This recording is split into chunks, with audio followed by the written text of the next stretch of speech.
구독자 여러분, 삼성전자가 어제 6% 넘게 무너졌다가 오늘 아침 다시 반등을 시도하는 모습을 보여주고 있습니다. 이럴 때 가장 먼저 드는 생각이 있죠. 역시 어제 팔지 말았어야 했나? 지금이라도 사야 하나? 그런데 지금 확인해야 할 것은 반등의 크기가 아닙니다. 어제 삼성전자를 던졌던 외국인 자금이 정말 돌아오는지, 그리고 그 돈이 삼성전자 한 종목에 잠깐 머무는지, 삼성전기와 반도체 장비주, 다른 실적 업종으로까지 번지는지를 봐야 합니다. 다음 주 시장은 많이 오른 종목을 뒤쫓는 사람보다 돈이 옮겨가는 순서를 먼저 읽는 사람에게 훨씬 유리할 가능성이 큽니다. 오늘은 삼성전자의 급락과 반등을 한 흐름으로 연결해보고 보유자와 신규 매수자가 다음 주 어떤 기준으로 대응해야 하는지, 어느 테마까지 시야를 넓혀야 하는지 짚어보겠습니다. 먼저 숫자부터 보겠습니다. 목요일 코스피는 4.5% 급락한 6,196에 마감했고, 삼성전자는 6.3% 내린 23만 500원까지 밀렸습니다. SK하이닉스는 10%, 삼성전기는 9% 떨어졌습니다. 외국인은 코스피에서 3조 3,273억 원을 순매도했고, 개인이 3조 3,390억 원을 받아냈습니다. 그런데 오늘 오전 9시 10분 기준 코스피는 1.50% 오른 6,390을 기록했고, 외국인은 다시 3천억 원 순매수로 돌아섰습니다. 삼성전자는 23만 3천 원, SK하이닉스는 151만 8천 원 부근에서 반등을 시도했습니다. 하루 만에 매도와 매수가 뒤집혔습니다. 심지어 휴장을 앞둔 금요일인데도 매수로 전환됐다는 점이 시사하는 바가 있는데요. 기업의 가치가 밤사이 무너졌다가 다시 살아난 것이 아니라 짧은 수급이 가격을 너무 크게 흔들고 있다는 얘기입니다. 목요일 하락의 출발점은 미국 메모리주였습니다. 샌디스크와 웨스턴 디지털은 AI 추론 수요 증가와 장기 공급 계약 확대, 제한적인 공급 증가라는 좋은 내용을 내놨습니다. 샌디스크의 분기 매출은 전년보다 370% 늘었고, 데이터 센터 매출은 1300% 급증했습니다. 그런데 다음 분기 매출 전망이 시장의 높은 기대에 미치지 못하자 샌디스크는 6.7%, 웨스턴 디지털은 13% 떨어졌습니다. 실적이 나빠서 생긴 매도가 아니었습니다. 최근 반도체가 워낙 빠르게 반등한 탓에 투자자들이 숫자 하나를 더 요구하기 시작한 겁니다. 좋은 실적만으로는 부족하고 이미 높아진 기대까지 넘어야 주가가 오르는 장세가 됐습니다. 삼성전자도 똑같은 시험대에 올라 있습니다. 간밤 미국 증시가 소폭 밀린 배경에는 호르무즈 해협 불확실성과 시장금리 상승도 있었습니다. 유가는 반등했지만 아직 70달러대에 머물고 있고, 미국 고용은 둔화 흐름을 이어가고 있습니다. 지금 단계에서 미 이란 갈등 장기화, 유가 폭등, 인플레이션 재가속, 9월 금리 인상으로 곧장 이어지는 최악의 경로를 기본 시나리오로 놓을 필요는 없습니다. 다만 시장이 이 가능성을 완전히 지운 것도 아닙니다. 다음 주에는 반도체 실적만큼 유가, 그리고 미국 국채 금리의 방향이 중요합니다. 유가가 다시 치솟고 금리가 동반 상승하면 실적이 좋은 반도체도 높은 평가를 받기 어렵습니다. 미국 기업 전체의 실적은 여전히 살아있습니다. 현재까지 실적을 발표한 S&P 500 기업 380호 가운데 약 85%가 시장 예상치를 웃돌았습니다. 과거 평균인 68%와 비교하면 상당히 높은 수준입니다. AI와 클라우드,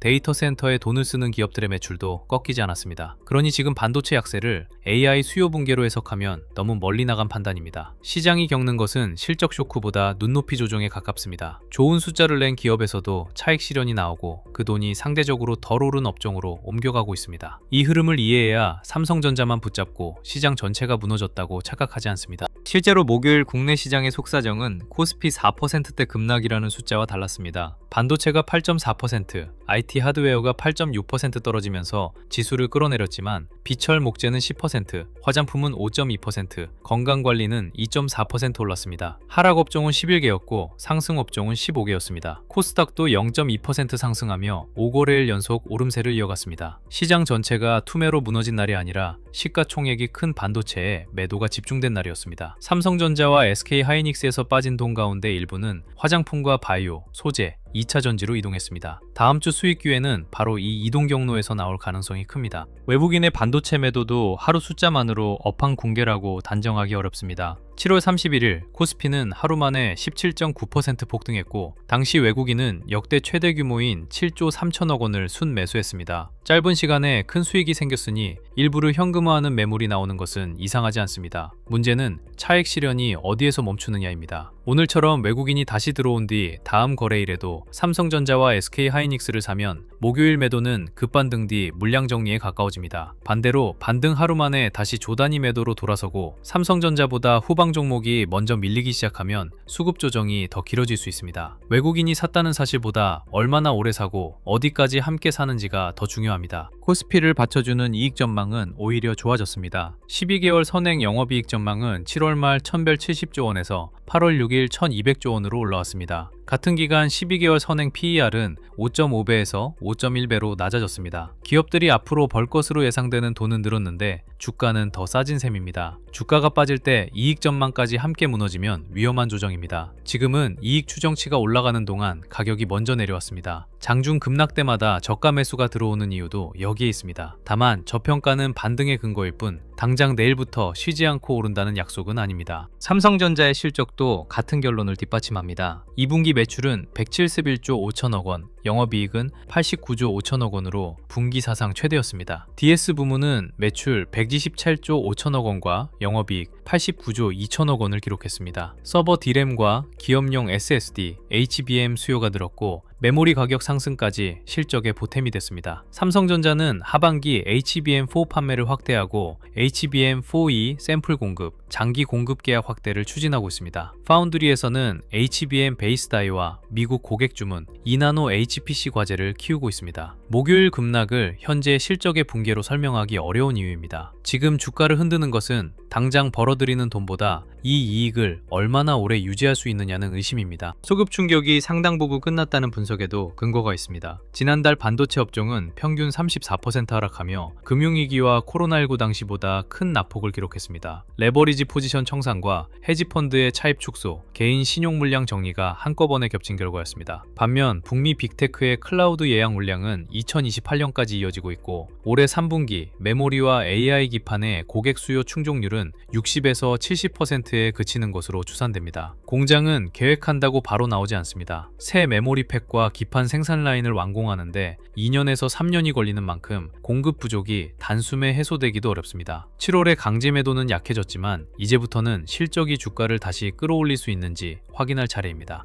다음 주 삼성전자 투자자가 놓치지 말아야 할 새 변수는 중국 창신 메모리입니다. 창신 메모리는 올해 2분기 매출 기준 글로벌 D램 점유율을 7%까지 끌어올렸습니다. 1년 전 4%에서 3%포인트 높아진 수치입니다. HP와 ASUS, 에이서가 일부 보급형 노트북에 창신 메모리 제품을 사용하기 시작했고 중국 안에서는 화웨이와 샤오미를 비롯한 대형 고객을 확보했습니다. 현재 월 30만 장 수준으로 거론되는 생산 능력을 2028년 55만 장까지 늘릴 것이라는 전망도 나옵니다. 범용 D램에서는 더 이상 무시할 수 없는 경쟁자가 됐습니다. 특히 PC와 스마트폰처럼 가격에 민감한 시장에서 창신 메모리의 공급이 늘면 삼성전자의 범용 제품 수익성에는 부담이 될 수 있습니다. 그런데 창신 메모리 뉴스에는 반대편 해석도 있습니다. 애플이 차세대 기기의 원가를 낮추려고 가격 인하를 요구했지만 창신 메모리가 이를 받아들이지 않았다는 보도가 나왔습니다. 중국 안에서 받을 주문이 충분하고 메모리 공급이 빠듯해 굳이 싸게 팔 이유가 없다는 얘기입니다. 당장은 중국 업체의 저가 공세보다 공급 부족이 더 강하게 작동하고 있는 셈이죠. 미국 정치권이 애플의 창신 메모리와 양지 메모리 제품을 쓰지 말라고 압박하는 점도 삼성전자와 SK하이닉스에는 단기 협상력을 높여줄 수 있습니다. 그러나 이 보호막이 영원히 유지된다고 기대해서는 안 됩니다. 창신 메모리가 중국 내수로 규모를 키운 뒤 해외 시장까지 넓히면 범용 D램의 경쟁 강도는 분명 더 높아집니다. 다만 HBM에서는 아직 격차가 큽니다. 창신 메모리는 시제품과 양산 계획을 내놓고 있지만 시장에서 거론되는 수율은 아직 10에서 20% 수준입니다. HBM은 D램 칩을 많이 찍어낸다고 바로 납품할 수 있는 제품이 아닙니다. 적층 기술과 발열 제어, 첨단 패키징, 고객사 인증이 함께 맞아야 합니다. 삼성전자는 메모리 공정뿐 아니라 HBM 베이스 다이를 만드는 파운드리와 패키징 역량까지 갖고 있습니다. 창신 메모리의 추격을 가볍게 볼 수는 없지만 범용 D램 점유율 7%를 곧바로 HBM 시장의 주도권 변화로 연결하는 것도 과합니다. 삼성전자 투자자는 중국의 공장 계획보다 실제 HBM 수율과 고객 인증, 판매 가능한 물량을 확인해야 합니다. 이제 가격 흐름을 보겠습니다. 삼성전자는 짧은 기간에 23만원과 24만원,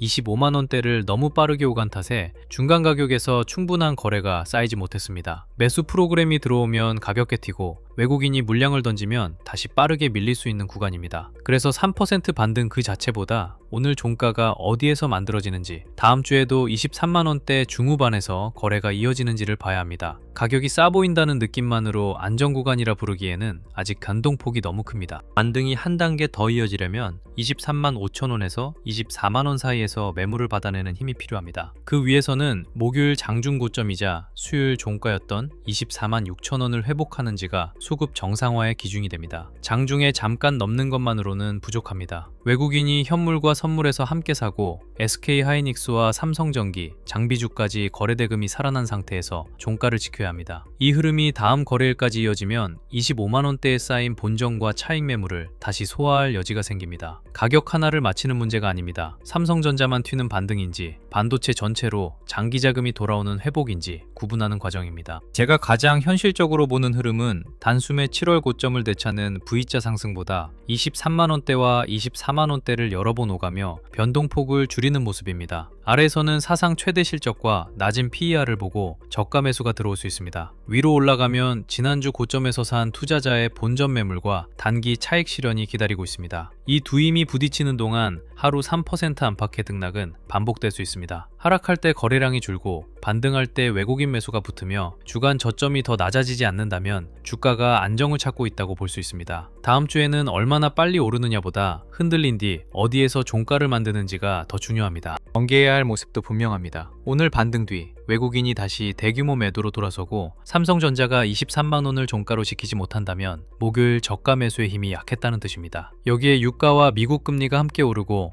미국 물가까지 예상보다 강하면 22만 8천 원 부근의 최근 장중 저점을 다시 확인할 수 있습니다. 그 가격을 반드시 깬다는 예측은 아닙니다. 내가 기대한 반등 논리가 어디에서 틀렸다고 인정할 것인지 미리 정해두자는 겁니다. 좋은 기업도 수급이 무너지면 더 싸질 수 있습니다. 주가가 빠졌다는 이유만으로 물타기를 반복하면 조정이 끝날 때까지 강제로 장기 투자자가 됩니다. 기존 현물 보유자는 삼성전자의 미래와 내 계좌 상태를 따로 봐야 합니다. 생활자금이나 대출금이 들어가지 않았고 삼성전자 비중이 감당 가능한 수준이라면 목요일 공포의 전량을 정리할 이유는 크지 않습니다. 실적과 AI 메모리 수요가 살아있기 때문입니다. 다만 계좌의 절반 이상이 삼성전자에 묶여있거나 추가 하락을 버틸 현금이 없다면 반등을 비중 조절 기회로 써야 합니다. 외국인 매수가 이어지지 못하는데 24만 원 안팎에서 주가만 튄다면 일부를 줄여 현금을 확보할 수 있습니다. 반대로 외국인이 며칠간 매수를 이어가고 후방 종목까지 강해지면 핵심 물량을 급하게 내놓을 필요가 없습니다. 보유와 방치의 차이는 틀렸을 때 무엇을 할지 정해두었느냐에 있습니다. 레버리지 보유자는 훨씬 냉정해야 합니다. 삼성전자가 장기적으로 회복해도 그 사이 급등과 급락을 반복하면 레버리지 상품은 음의 복리와 매일의 리밸런싱 때문에 손실을 모두 되찾지 못할 수 있습니다. 지금처럼 23만 원대와 24만 원대를 빠르게 왕복하는 장은 방향을 맞춰도 계좌가 닳기 쉬운 환경입니다. 반등이 나왔다고 다시 물타기부터 하면 다음 하락에서 선택권이 사라집니다. 일부를 줄여 증거금과 현금을 만들고 외국인 매수와 종가 회복이 확인된 뒤 남은 비중을 판단하는 편이 낫습니다. 레버리지는 오래 기다리면 해결되는 현물이 아닙니다. 다음 한 번의 상승을 놓치는 위험보다 다음 급락에서 강제 청산되는 위험을 먼저 줄여야 합니다. 새로 들어가려는 투자자는 바닥을 맞히는 대신 확인을 나눠 사야 합니다. 첫 진입은 23만 원대 중후반에서 외국인 매도가 멈추고 종가가 무너지지 않는지 본 뒤 검토할 수 있습니다. 다음 물량은 24만 6천 원을 거래대금과 함께 회복하고 하루 뒤에도 저점이 높아지는지 확인한 뒤 접근하는 편이 안전합니다. 남은 현금은 삼성전자와 SK하이닉스뿐 아니라 삼성전기와 주요 장비주까지 매수세가 퍼질 때를 위해 남겨두십시오. 시초가가 3% 올랐다는 이유로 한 번에 들어가면 시장이 다시 흔들릴 때 고칠 방법이 없습니다. 최저가를 놓쳐도 괜찮습니다. 지금은 가장 싸게 사는 것보다 매수한 뒤 바로 장기 투자자가 되지 않는 구조를 만드는 일이 먼저입니다.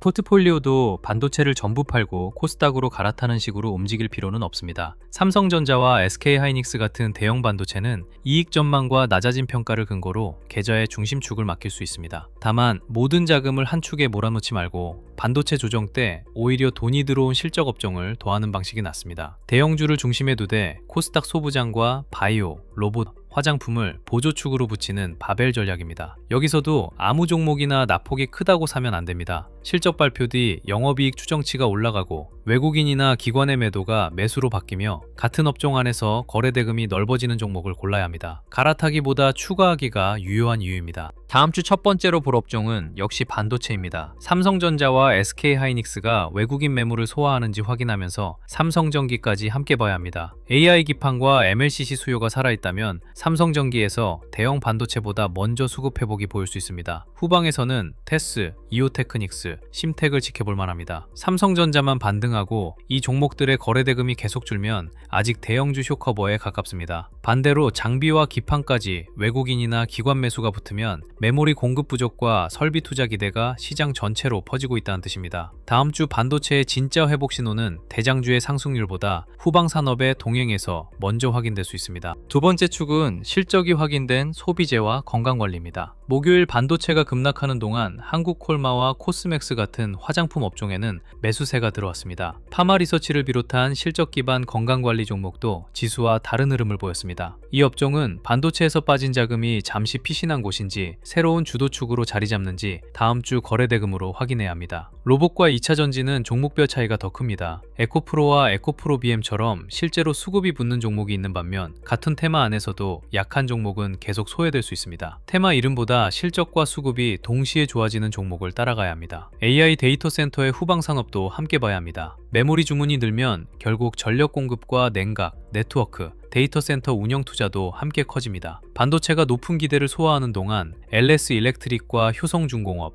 HD 현대일렉트릭 같은 전력기기 종목으로 자금이 이동할 수 있습니다. 삼성 SDS와 네이버, GNC 에너지처럼 데이터 센터와 AI 서비스에 연결된 종목도 같은 맥락에서 봐야 합니다. 다만 과거의 주도주였다는 이유만으로 미리 사는 것은 위험합니다. 신규 수주와 실적 추정치, 외국인과 기관의 실제 매수가 붙는지 확인해야 합니다. 삼성전자에서 빠진 돈이 이쪽으로 이동한다면 AI 투자가 끝난 것이 아니라 수익률의 순서가 바뀌고 있다는 의미입니다. 그런데 개인 투자자가 장중에 삼성전자 가격과 외국인 현물 선물, 원달러 환율, 장비주와 전력기기의 거래대금까지 모두 확인하기는 어렵습니다. 주도주 알림센터에서는 장이 열리기 전 미국 반도체와 금리, 유가의 변화를 먼저 정리하고 장중에는 삼성전자와 SK하이닉스로 외국인 자금이 돌아오는지, 그 매수세가 삼성전기와 소부장, 전력인프라로 퍼지는지를 빠르게 전달해드리고 있습니다. 장 마감 뒤에는 단순히 오른 종목을 나열하지 않습니다. 주도주에서 자금이 빠져나온 신호와 다음 거래일에도 이어질 가능성이 있는 수급을 구분해드립니다. 종목 하나를 무작정 찍는 서비스라기보다 시장이 실제로 선택한 곳을 따라가고 잘못 들어갔을 때 오래 묶이기 전에 판단할 수 있도록 돕는 도구에 가깝습니다.